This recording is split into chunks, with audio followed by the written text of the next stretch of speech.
Salut, je vais te montrer comment faire la représentation graphique d'une fonction à l'aide de ta calculatrice. Je vais utiliser la TI-83 Premium CE et son émulateur que tu peux trouver gratuitement en ligne, alors que ce soit la 83 ou la 82, c'est exactement la même utilisation.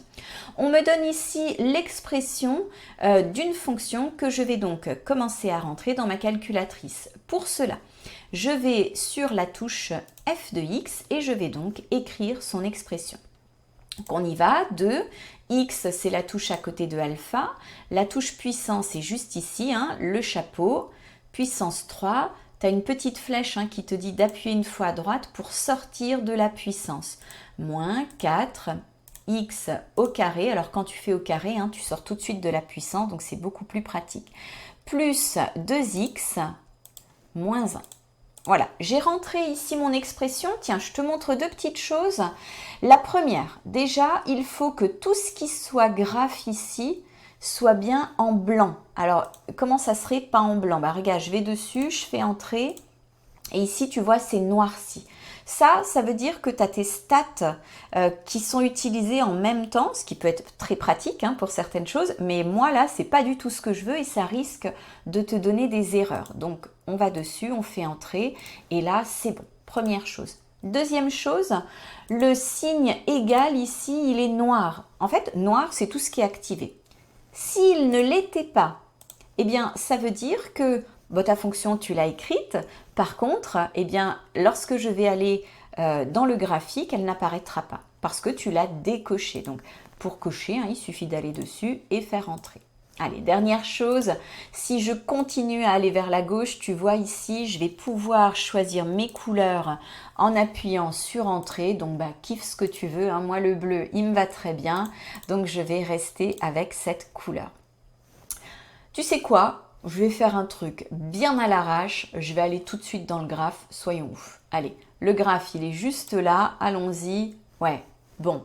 Écoute, j'ai tenté ma chance, mais j'ai un truc quand même, admets, bien pourri. Alors, ce que je te conseille de faire au départ, pour essayer de voir un petit peu à quoi ressemble ta courbe, c'est d'aller dans la fenêtre et déjà, ici, tu vois, on va lui demander un intervalle de moins 10 à 10 pour les abscisses. Ça, c'est minimum et maximum des abscisses. X grade, c'est ta graduation pour les abscisses, elle va se faire ici de 1 en 1. Ensuite, j'ai tout pareil avec les ordonnées. Les ordonnées minimales et maximales et la graduation. Alors ça, c'est forcément un petit peu plus compliqué à régler parce que ça voudrait dire que je connais déjà les images correspondantes. Moi, c'est pas le cas. En tout cas, ce qui est sûr, c'est que c'est gradué pour l'instant de 100 en 100 et je vais faire une graduation de 1 en 1. Et là, je te propose en fait de faire ce réglage-là de manière automatique grâce à un zoom intégré. Donc, je vais appuyer sur zoom et là, je vais descendre. Alors moi, je le fais en descendant, mais après, tu n'auras plus besoin de le faire. C'est le zoom numéro 0.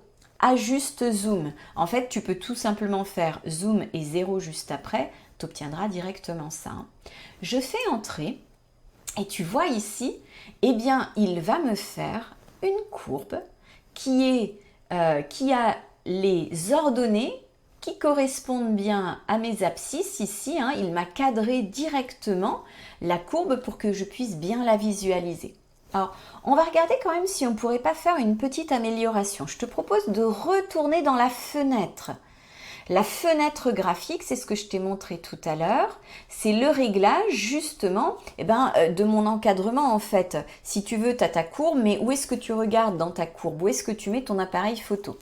Donc, abscisse minimum et maximum, c'est bien. La graduation, elle va bien avec, c'est cool. Maintenant, regardons les ordonnées. Waouh, j'ai des ordonnées de ouf en fait. Tu vois ici, on va vers moins 2000, plus 1000. Donc évidemment, une graduation de 1 en 1, c'est pas quelque chose qui va être pratique pour moi. Ici, je pourrais faire par exemple une graduation tous les 100. Regardons sur le graphique ce que ça donne. Ok, maintenant j'y vois un petit peu plus clair et là je vais pouvoir vraiment faire une lecture graphique intéressante de cette courbe. Alors, tu te demandes peut-être comment j'ai fait pour avoir moi ce quadrillage là derrière, parce que toi tu l'as peut-être pas. Alors, je te montre et on va aller chercher format. Format, c'est derrière la touche zoom, c'est en bleu. Donc, je fais seconde, zoom. Et là, on va regarder certaines choses qui peuvent être intéressantes. Donc, pour nous, ici, c'est le quadrillage. Tu vois ici, non affiché. NAF, c'est non affiché. Donc, je peux afficher un quadrillage. Donc ici je l'affiche et ici c'est les lignes, moi c'est ce que j'avais. Si je l'enlève, je te montre quand même ce que ça donne. Eh bien j'ai ici un fond qui est blanc. Alors moi j'aime bien l'afficher, ce quadrillage il est vraiment intéressant et donc ici ça correspond à ligne. Voilà. Alors, pour la représentation graphique, je viens de te montrer comment bien cadrer ta fenêtre et comment utiliser un zoom qui est fort utile.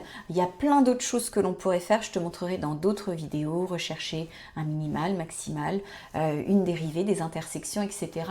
Mais je te propose, tant qu'on est là, plutôt d'aller regarder le tableau de valeur. Le tableau de valeur, il est en bleu là, derrière ma touche graphe. Donc, je fais seconde graphe pour aller le chercher. Tu as vu là, j'ai un tableau qui est directement préconçu et il va visiblement de 1 en 1 ici.